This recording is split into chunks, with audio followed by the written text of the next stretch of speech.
বিল্লাহি মিনাশ শাইতানির রাজিম। বিসমিল্লাহির রহমানির রহিম। 1 নম্বর হাদিস শরীফ, আখলিস দীনাকা ইয়াকফিকা আল আমালুল কলিল। 1 নম্বর হাদিস শরীফের অর্থ, তোমার ইমানকে খাঁটি করো, অল্প আমল নাজাতের জন্য যথেষ্ট হই। নম্বর হাদিস, খৈরুকুম মান তাআল্লামাল কুরআন ওয়া আল্লামা। 2 নম্বর হাদিস শরীফের অর্থ, তোমাদের মধ্যে সর্বোত্তম ওই ব্যক্তি যিনি কোরআন মাজিদ শিক্ষা করে এবং শিক্ষা দেয়। 3 নম্বর হাদিস শরীফ, তালাবুল ইলমি ফারিদাতুন আলা কুল্লি মুসলিম। 3 নম্বর হাদিস শরীফের অর্থ, দ্বীনি ইলম শিক্ষা করা প্রত্যেক মুসলমানের উপর ফরজ।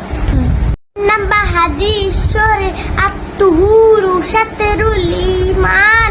4 নম্বর হাদিস শরীফের অর্থ, পবিত্রতা ঈমানের। 5 নম্বর হাদিস শরীফ, মিফতাহুল জান্নাতিস সালাহ। 5 নম্বর হাদিস শরীফের অর্থ, নামাজ বেহেশতের চাবি।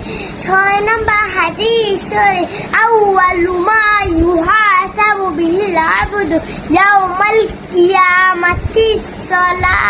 6 নম্বর হাদিস শরীফের অর্থ, কিয়ামতের দিন সর্বপ্রথম নামাজের হিসাব হইবে। নম্বর হাদিস, ফাদলুল আলামি আলাল আবিদি কাফাদলি আলা আদনাহু।